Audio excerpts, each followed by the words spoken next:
Hi guys, thank you for clicking the link and giving this video a view. Today, as promised, I'm going to be doing another one of my Beatle-esque reviews, and today I'm going to be looking specifically at a box set that came out yesterday, the Singles Collection. Before I get onto that though, I want to make one kind of very interesting point, and that is one of my biggest regrets anyway is that a couple of years ago, 2014, they brought out the stereo and the mono mixes, and they brought them out in big box sets. Now, behind me, I have all the stereo versions. I have various other versions of Beatle records, which I love. But one of the things I didn't do, I didn't buy one of the box sets.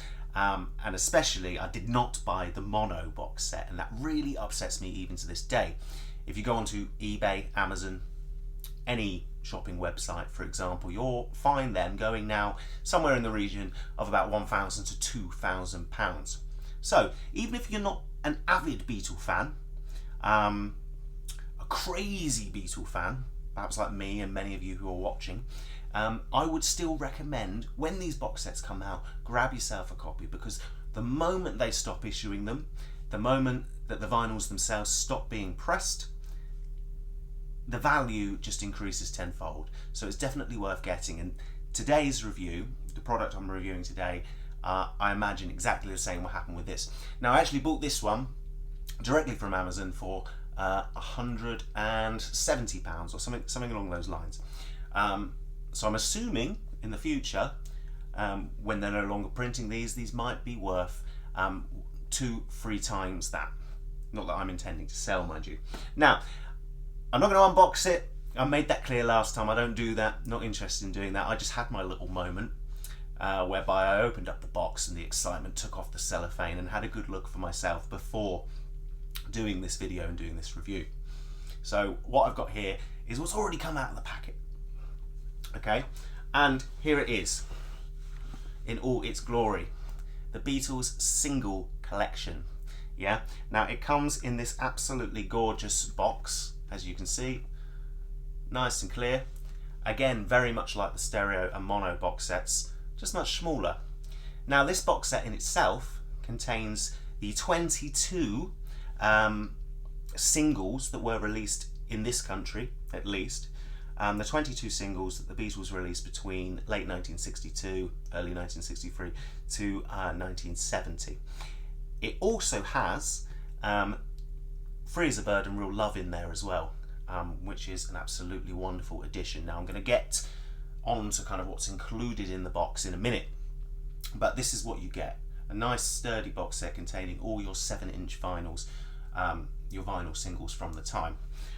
On the outside, little paper sleeve that comes with it. Not really entirely sure what to do with this. I want to keep it. I want to put it somewhere special. Probably will go inside the box. But let's open it up. Let's have a look. Okay, so it opens up like that. And as you can see at the side, you've got all the singles there. And what it also comes with is it comes with a lovely little book that looks like this. Yeah? Not the biggest, but still wonderful. And inside the book, I've had a kind of brief look already. It's just got some basic information about the issue of the records at the time, and a little bit of information about the tracks. As many of you will know, in this country, 7-inch records, 7-inch vinyls, discs, whatever you want to call them, they didn't have pictures on the sleeves or the jackets. I think only 2 at the time did in this country, and we've got those 2 contained within this collection here. However, the artwork that's contained within the box has been taken from multiple countries, which I think is absolutely fantastic. So you get a flavour of what some of these records looked like at the time during the 60s, how they were released in different parts of the world. So let's just dive straight in, and I'll give you a kind of a quick overview of what each of the records look like. Now, I'm going to work backwards because that's the way they've come out of the box. Okay, so first and foremost, this is absolutely fantastic. Little 7-inch, Real Love, Free as a Bird. So you've got the artwork of both records, both singles on either side. Just absolutely lovely. Working backwards again, just showing you. The sleeves are absolutely wonderful, as you can see there. In fact, I'm getting slightly confused as to which order I'm putting them in. Something Come Together.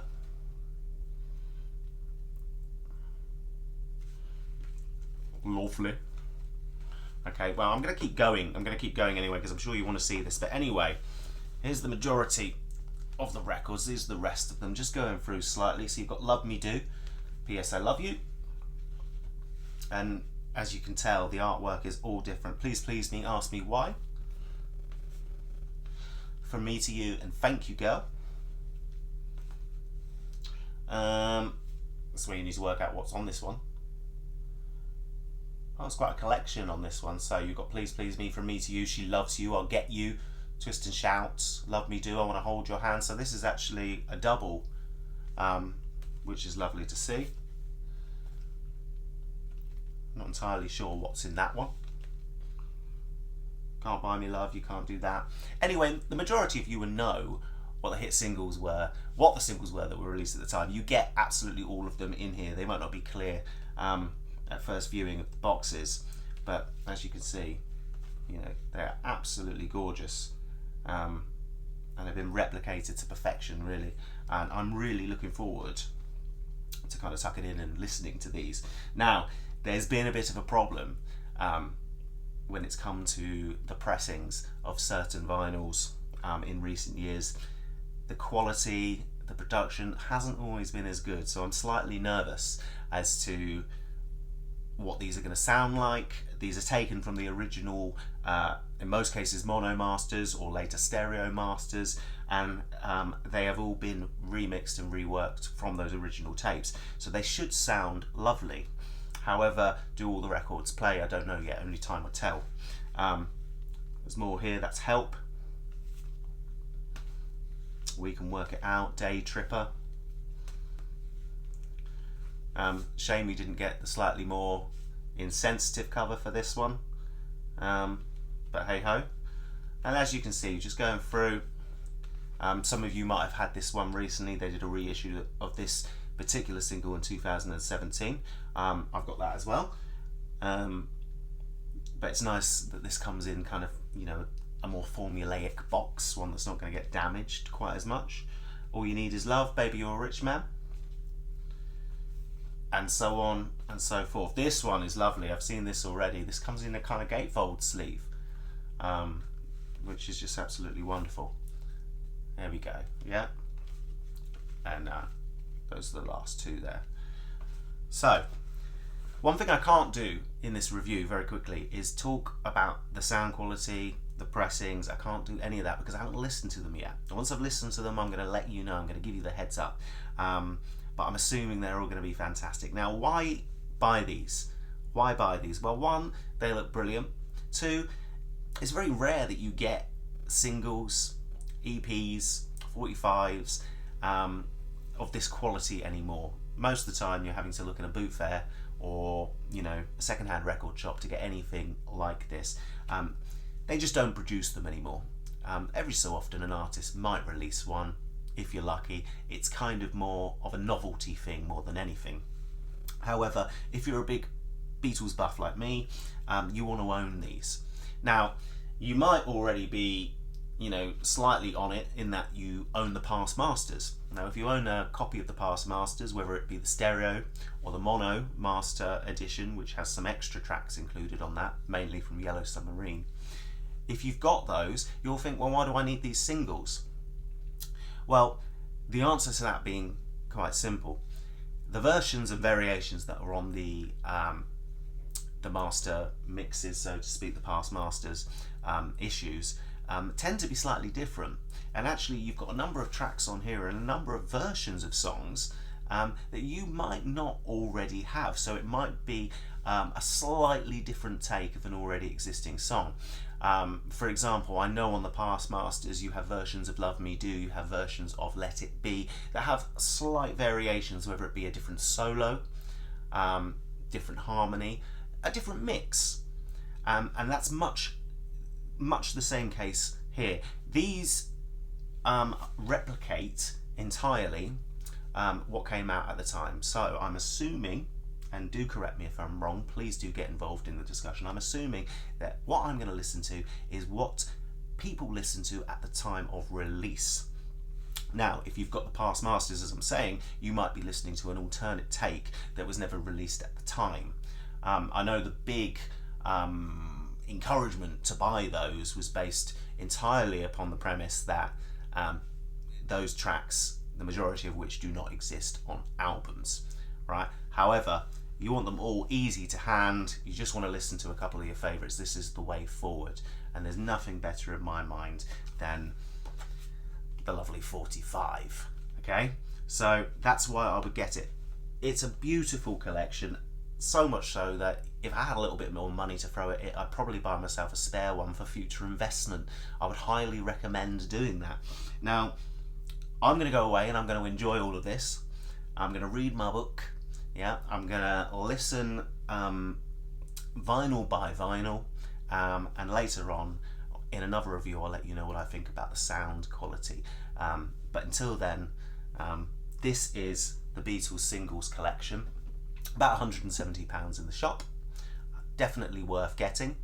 In fact, I paid £190 on Amazon and they refunded me £20 in order to match the supposed best price. So maybe that's worth doing. And it came within a day, despite them originally saying it wouldn't turn up for about 7 days. It came within a day, so that's worth doing. I don't really like to endorse Amazon, but maybe that's the place to buy this. The box itself, I didn't really mention this at the time. I don't like to, because I don't really like to I don't really like to show myself unwrapping a box or whatever, or it just takes time and it's just irritating. But it was very, very padded and protected. It was in a big box. It had some polystyrene all wrapped around it, so it's about as protected as you can get. So if you buy it like that, you can pretty much almost guarantee you're going to get yourself a good quality version of this, which, if you're anything like me, is hugely important. When you can't see what you're buying, especially when you're buying a vinyl, it really annoys me when something turns up slightly damaged. Now, I like to believe you won't be having that problem with this.